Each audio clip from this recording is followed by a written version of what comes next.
မေတော်ကြီးဒီဝိုင်းကတက်တန်းမမှန်ဘူးကျမတခြားတအိုးလဲပေးရစီနင်ပါသဘောလဲဟဲ့တန်နီသုံးပဲချမ်းချွေစမ်းတပဲအနောက်ပိုင်းဒေသရဲ့အစိတ်ပြင်းကျွတ်ရှမ်းတို့နှစ်ဆက်မေတော်ကြီးရဲ့ဒီဝိုင်းတစ်ခွက်ကအတော်လေးအရင်းနှီးများတာပဲရှာရှည်လှကြည်လားဘာသူရှိလဲဒီမိစာမကိုဆွဲထုတ်သွားစမ်းရှိပါတယ်ခဏဆိုင်ပါအောင်မေတော်ကြီးစုအားကိုစရင်ချုပ်စာအုပ်မီးရှို့ခိုင်းဖို့ကတော့မမီတော့ပါဘူးဘာလို့လဲဆိုတော့မနေ့ညကလေးကကျမရဲ့ကိုရံတော်ကိုစရင်ချုပ်စာအုပ်အစ်စ်နဲ့အလွတ်စာအုပ်ကိုလဲခိုင်းလိုက်လို့ပါပဲစုအားမီးရှို့လိုက်တာကစက်ကူအစုပ်တွေပါအပြန်အလှန်ကျေးဇူးဆက်တဲ့အနေနဲ့3 ရက်နေကျင်းပမယ့်မွေးနေ့ပွဲမှာအံ့ဩစရာတစ်ခုလက်ဆောင်ပေးပါမယ်စရင်ချုပ်စာအုပ်အစ်စ်ကကျမလက်ထဲမှာရှိနေတာအဲ့ဒီထဲမှာမေတော်ကြီး3 နှစ်ပတ်လုံး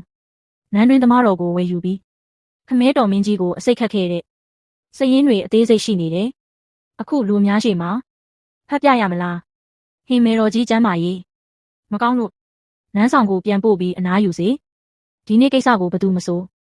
အပြင်ကိုပေါက်ကြားရဲရင်ညတာမှုမရှိတက်ပစ်စေ